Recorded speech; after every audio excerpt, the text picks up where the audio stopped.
Sir Vallabhaneni Vamsi జైల్లో ఉన్నాడు. అతన్ని పరామర్శించడానికి జూనియర్ ఎన్టీఆర్ వెళుతున్నాడు అనే వార్తొచ్చింది సార్.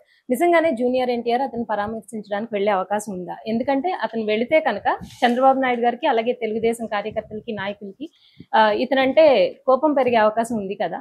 అంత పని చేస్తాడా junior NTR? Junior NTR, Vallabhaneni Vamsi friends అనే విషయం అందరికి తెలుసు. అవును సార్. యాక్చువల్‌గా జూనియర్ ఎన్టీఆర్, వల్లభనేని వంశీ, కొడాలి నాని ముగ్గురు కూడా చాలా క్లోజ్ ఫ్రెండ్స్. ఎందుకంటే ముఖ్యంగా కొడాలి నాని అయితే వాళ్ళ నాన్న దగ్గర ఒక అసిస్టెంట్ లాగా కూడా ఉండేవాడు. హరికృష్ణ దగ్గర వాళ్ళ ఇంట్లో ఉండేవాడు. అలాగే చనువు ఎక్కువ. మనకి ఒక షూటింగ్ లో కూడా కొడాలి నాని మీద కాలు వేసుకుని కూర్చున్న ఎవరు జూనియర్ ఎన్టీఆర్ కూర్చున్న ఇది పక్కన వంశీ ఉన్నాడు. ఇలాగా వాళ్ళ విజువల్స్ చూడొచ్చు మనం. సో అందువల్ల వాళ్ళు ఇప్పుడు తన ఫ్రెండ్ అరెస్ట్ అయ్యాడు కాబట్టి వెళ్ళి ఆయన చూడాల్సిన బాధ్యత ఆయనకు ఉంటుంది ఒక ఫ్రెండ్గా. మనకి మామూలుగా చాలా సార్లు ఏంటంటే అలాగే ఎవరైనా అరెస్ట్ అయినప్పుడు ఫ్రెండ్గా వెళ్తారు, రాజకీయాలతో సంబంధం ఉండదు. సో అలాగే మనకి అల్లు అర్జున్ విషయంలో కూడా అల్లు అర్జున్ వాళ్ళ ఫ్రెండ్ శిల్పా రవికిషోర్ రెడ్డి నిలబడినప్పుడు వెళ్ళొచ్చాడు, అది రాజకీయం అయిపోయింది. అట్లాగే నాగార్జున కూడా గతంలో తన ఫ్రెండ్స్ అరెస్ట్ అయినప్పుడు రాజకీయాలకు సంబంధం లేకుండా జైలుకి వెళ్ళి పరామర్శించిన సందర్భాలు ఉన్నాయి.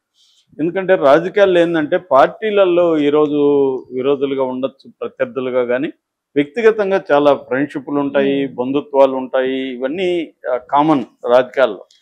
అలాగే జూనియర్ ఎన్టీఆర్ కూడా ఆయన ఫ్రెండ్. మనకి వల్లభనేని వంశీ విషయం చూస్తే వల్లభనేని వంశీ కమ్మ సామాజిక వర్గం. తను యాక్చువల్గా తిరుపతిలో అగ్రికల్చర్ యూనివర్సిటీలో ఆయన MBSc అంటారు, అంటే మాస్టర్ ఇన్ వెటర్నరీ సైన్స్లో గోల్డ్ మెడలిస్ట్.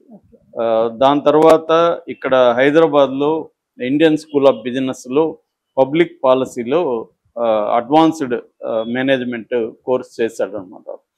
సో దాని తర్వాత అతను పరిటాల రవి అసిస్టెంట్గా చాలా కాలం ఉన్నాడు. పరిటాల రవి అసిస్టెంట్గా ఉంటూ పంచాయతీలు చేయడాలు ఇవన్నీ అప్పట్లో పరిటాల రవి హవా అప్పటికి ఉమ్మడి ఆంధ్రప్రదేశ్లో నడిచేది. ఎక్కడ చూసినా పరిటాల రవి అంచర్లు పంచాయతీలు. అప్పుడు ఏంటంటే మనకి అరౌండ్ 2000 అటు ఇటుగా పంచాయతీలు కూడా ఎక్కువ.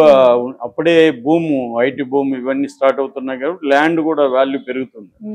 అందుకని 100 కోట్ల పంచాయతీలు అవి చేయడం పరిటాల రవి బ్యాచ్లో అన్ని చేసేవాళ్ళు. బెంగళూరులో, చెన్నైలో వాళ్ళ కాంట్రాక్ట్లు ఉండేవి. అలాగా ఇతను కూడా పరిటాల రవి దీంట్లో ఉంటూ సక్సెస్ అయ్యాడు. సో ఆ డబ్బులతో ఇతను ఏం చేశాడంటే సినిమా రంగంలోకి వచ్చాడు. 2009లో పొన్నమ్మ నాగని ముమైత్ ఖాన్ హీరోయిన్గా ఒక పాము సినిమా కోదండరామరెడ్డి డైరెక్షన్లో వచ్చింది. దాన్ని తను ప్రొడ్యూస్ చేశాడు. దాని తర్వాత 2010లో అదుర్స్ పెద్ద హిట్, అది జూనియర్ ఎన్టీఆర్తో అదుర్స్ సినిమా చేశాడు. దాని తర్వాత 2018లో టచ్ చేసి చూడని రవితేజతో కూడా సినిమాలు చేశాడు అనమాట.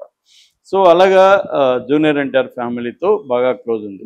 దాని తర్వాత జూనియర్ ఎన్టీఆర్ అప్పట్లో 2009 ఎన్నికల్లో కూడా జూనియర్ ఎన్టీఆర్ తెలుగుదేశాన్ని క్యాంపెయిన్ చేయడం అవన్నీ మనం చూసాం కాబట్టి ఆ ఇన్ఫ్లుయెన్స్తో జూనియర్ ఎన్టీఆర్ని ఇతను పట్టుకొని 2014లో గన్నవరం సీటు తనకి ఇప్పించేట్టుగా చేసుకున్నాడు. Gannavaram seat Chandrababu junior NTR recommendation మేరకి ఇచ్చాడు.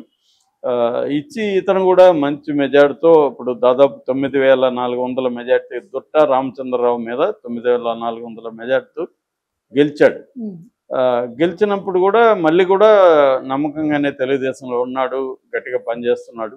అయితే ఆ తర్వాత ఇతని 2019లో కూడా ఇతనికి సీట్ ఇచ్చారు. ఎందుకంటే ఇతను గెలవగలడని నమ్మకం ఉంది. గెలిచాడు కూడా 2019లో. బట్ చాలా tough battle. Yarlagadda Venkatrao YCP తరఫున, ఆయన NRI, ఆయన గట్టి టఫ్ ఫైట్ ఇచ్చాడు. జస్ట్ 838 ఓట్ల మెజార్టీతో వంశీ అక్కడ గెలిచాడు అన్నమాట. సో ఆ తర్వాత విభేదాలు రావడం, ఆ తర్వాత జగన్ వైపు వచ్చేసి ఇంకా అదేదంటారు కొత్త భిక్షగాడు పొద్దురగాడు అన్నట్టుగా జగన్ దగ్గరికి వచ్చి వైసీపీలో ఎప్పటి నుంచో ఉన్న వాళ్ళకంటే కూడా ఇతను ఎక్కువగా తెలుగుదేశం అంటికి మాట్లాడడం, చివరికి అది ఒక నీచమైన అధమ స్థాయిలోకి వెళ్ళిపోయి భువనేశ్వర్ గారి మీద నీచంగా కామెంట్లు చేయడం, లోకేష్ పుట్టుక గురించి దారుణంగా మాట్లాడడం, అప్పట్లో అందరూ కూడా వ్యతిరేకించారు దాన్ని. అంటే మామూలుగా అయితే ఇతను కొంత మంచి ఎడ్యుకేటెడ్ ఫ్యామిలీ, ఇతను బాగా ఎడ్యుకేటెడ్, అలాంటి వ్యక్తి అలాగా మాట్లాడాల్సిన అవసరం లేదు కూడా. కానీ మేబీ జగన్ని సంతృప్తిపరచడానికి ఆ స్థాయికి వెళ్ళిపోయి మాట్లాడడం అనేది, పొలిటికల్గా ఎన్నైనా మాట్లాడుతుంది కానీ వ్యక్తిగతంగా స్త్రీల లైంగికత మీద దాడులు అనేవి అది నీచమైన వ్యవహారం. ఆ స్థాయికి వెళ్ళిపోయాడు. సో దాంతో ఇతని మీద లేకపోతే కొడాల నాన్న మీద తెలుగుదేశం వాళ్ళ ప్రతి కార్యకర్తకి వీళ్ళ పేర్లు చెప్తేనే రక్తం మరిగిపోయే పరిస్థితి వచ్చింది. సో అందువల్ల ఇప్పుడు వాళ్ళని అరెస్ట్ చేయలేకుండా కూడా ఉండలేరు వీళ్ళు. చంద్రబాబు కానీ లోకేష్ కానీ అరెస్ట్ చేయాల్సిందే వాళ్ళిద్దరిని, లేకపోతే తెలుగుదేశంలోనే చాలా వ్యతిరేకత పెరుగుతుంది ఇప్పటికి ఎందుకు అరెస్ట్ చేయలేదని. సో ఆ స్థాయిలో ఇప్పుడు తర్వాత జగన్ ఇచ్చాడు, రివర్స్లో వెంకట్రావు, యార్లగడ్డ వెంకట్రావు అటు వెళ్ళాడు, ఇటు వచ్చాడు పార్టీ. అతను యార్లగడ్డ గెలిచాడు ఈసారి, వంశీ ఓడిపోయాడు. ఓడిపోయినాక కష్టాలు స్టార్ట్ అయినాయి. సో ఇప్పుడు ఇతన్ని వీళ్ళు కూడా కక్ష తీర్చుకోవాలి కాబట్టి ఏదో ఒక కిడ్నాప్ కేసు పెట్టారు. కిడ్నాప్ కేసు నిలబడుతుందని నేనైతే అనుకోను కోర్టులో. కానీ ఇక్కడ ఏ కేసులు నిలబడవు కోర్టులో. రాజకీయ ప్రేరేపిత కక్ష సాధించుకోవడానికి పెట్టే కేసులు ఏవి కూడా నిలబడు. ఈ మధ్యన ఈడీ కేసులో కూడా సుప్రీంకోర్టు, ఈడీ తరఫున వాదించే సుప్రీంకోర్టు అడ్వకేట్ కూడా రిజైన్ చేస్తాడు. ఎందుకంటే ఇవన్నీ ఫేక్ కేసులు, ఎవరినో పేరు పెట్టమంటారు, వాళ్ళది ఇంక్లూడ్ చేయమంటారు, ఇది చేయమంటారు. నాకు సుప్రీంకోర్టులో జడ్జిల దగ్గర తిట్లు తింటున్నాను నేను వీళ్ళు చేసే పనికి అని అతను రిజైన్ చేస్తాడు. అంటే పొలిటికల్గా మోటివేటెడ్ కేసులు పెట్టించేయడం కోర్టులో జడ్జెస్కి అర్థమైపోతుంది. వాళ్ళు మహా చూసుంటారు కదా, అడ్వకేట్లుగా వాళ్ళు ఎక్స్పీరియన్స్తో వచ్చుంటారు. సో వాళ్ళకి అర్థమైపోతుంది ఇవన్నీ. సో ఇది మీడియా ఎక్స్పోజ్ చేస్తుంది. ఇది జరుగుతుంది ఏ పార్టీ అయినా. ఇప్పుడు అన్ని పార్టీలు ఒకటే, పేరు ఏం చెప్పినా, ఐడియాలజీ ఫిలాసఫీ ఏం చెప్పినా ఆచరణలో అన్ని పార్టీలకు కూడా అధికారమే పరమావధి. దానికోసం ప్రత్యర్థుల్ని చంపేసి రాజకీయంగా కిల్ చేసి ప్రత్యర్థుల్ని, నాయకుల్ని జైళ్ళల్లో పెట్టి తాము అధికారంలోకి రావాలి, లేకపోతే అధికారంలో ఉంటే నిలబెట్టుకోవాలనేదే ఇప్పుడు అందరి గోల్. అది ఇది మోడీ దాన్ని మరింత సిస్టమేటిక్ గా ముందుకు తీసుకెళ్తున్నాడు. ఇప్పుడు ఆంధ్రప్రదేశ్లో కూడా గతంలో జగన్ ఎలాగైతే తెలుగుదేశం వాళ్ళని, కూటమి నాయకుల్ని ఇబ్బందులు పెట్టాడు, అంతకంటే 10 రెట్లు తెలుగుదేశం వాళ్ళు కూడా ఇబ్బందులు పెట్టడం మొదలైంది. అది కింది స్థాయిలో మొదలై ఇప్పుడు మెల్లమెల్లగా పైకి వస్తూ ఉన్నారు.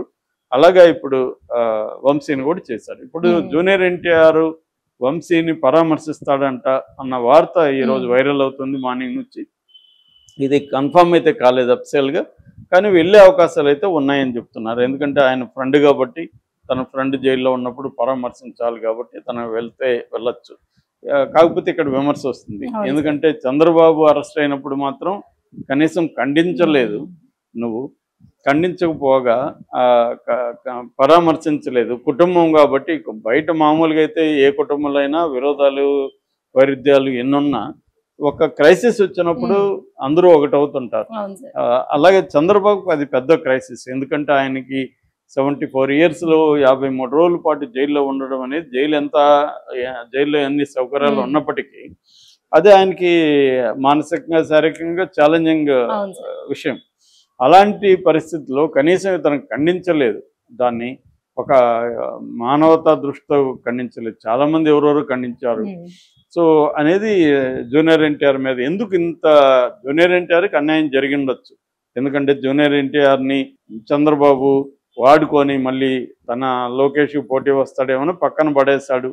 అది వాస్తవమే. చంద్రబాబు కూడా అదే చేశాడు, వాళ్ళ నాన్నకు కూడా అదే విధంగా చేశాడు అనేది ఉంది. సో దాంతో వాళ్ళు జాగ్రత్తగా ఉండాలని ఉంది. కానీ కొన్ని రకాల పబ్లిక్లో మనం ఉన్నప్పుడు ఒక పబ్లిక్ పెర్సెప్షన్ అంటారు, ఆప్టిక్స్ అంటారు దాన్ని. ఆప్టిక్స్ అనేది చాలా ఇంపార్టెంట్. అంటే నీకు నచ్చినా నచ్చకపోయినా పబ్లిక్ పర్సెప్షన్ కోసం నువ్వు కొన్ని పనులు చేస్తూ ఉండాలి, పబ్లిక్ లైఫ్లో ఉండాలనుకున్నప్పుడు. లేదు వ్యక్తిగతంగా ఉంటే సంబంధం లేదు.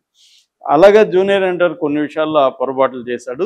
తర్వాత సీనియర్ ఎన్టీఆర్ జయంతి వచ్చినప్పుడు కూడా చంద్రబాబు ఆహ్వానిస్తే కూడా ఇతను వెళ్ళలేదు. కావాలన్నా ఒక 1 వీక్ లేట్ చేసి అపాయింట్మెంట్ ఇవ్వకుండా ఆహ్వాన కమిటీకి 1 వీక్ తర్వాత వస్తే లేదు నేను బర్త్డేకి ఆల్రెడీ బాలీలో బుక్ చేసుకున్నానని చెప్పేశాడు, రాలేదు. సో తనకేందంటే భయం ఏంటంటే నన్ను మళ్ళీ ఏదో పద్ధతిలో చంద్రబాబు ఆడుకోవడానికి ట్రై చేస్తాడు, అది మనం ఇవ్వకూడదు. అక్కడ బ్యాలెన్స్ మెయింటైన్ చేయడంలో ఎంతవరకు వెళ్ళాలి ఎంతవరకు అనేది ఒక భయం అయితే ఉంటది ఆయనకి. ఎన్టీఆర్ దాని నుంచి అసలు మొత్తమే అవాయిడ్ చేశాడు. ఇప్పుడు కానీ అతను కానీ వెళ్తే మాత్రం చాలా సివియర్గా ఉంటుంది. ఎందుకంటే గతంలో కూడా వయసు